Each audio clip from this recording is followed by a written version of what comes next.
Think that car mods are just about looking cool and going fast?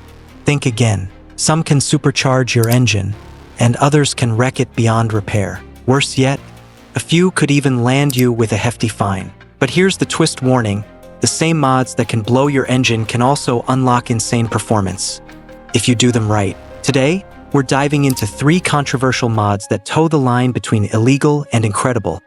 And I'll reveal the number 1 mistake people make that destroys engines and wallets. Stay with me. Collision, more horsepower sounds great, until your engine explodes like a microwave burrito. Mod number 1. Turbochargers and superchargers want instant, neck-snapping power when you hit the gas?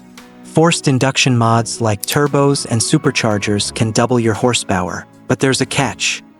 Without the right ECU tune and supporting upgrades, you re-asking for blown head gaskets, melted pistons, and an engine bill that'll break your soul. And in states like California, it's illegal unless emissions compliant.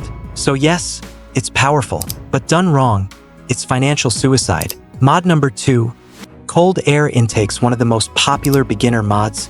Cheap, easy, and effective. It brings in cooler, denser air to boost combustion and performance. Here's the problem.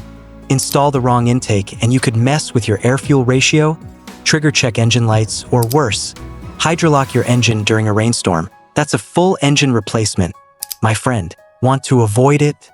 Make sure it's carb certified and professionally tuned. Mod number 3, nitrous oxide, NOS.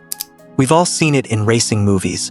Press a button, launch like a rocket. But in real life, nitrous can add 50 to 100 horsepower in a flash and destroy your motor just as fast. If you overuse it or install it without reinforcing your engine, you're playing with a very expensive grenade. Some states allow it, others don't. Always check your local laws and never run nitrous without tuning and engine prep. Here's what most people get wrong, and it's not the parts. They skip the tuning. Every mod you've seen today changes how your engine breathes, burns, and behaves. Without tuning your ECU, you're setting your engine up to fail. It's the number 1 mistake, and it's completely avoidable. If you want power without the pain, subscribe now. I'll show you how to build performance the smart way, without breaking laws or engines. Speech balloon, drop a comment. What's the first mod you'd try?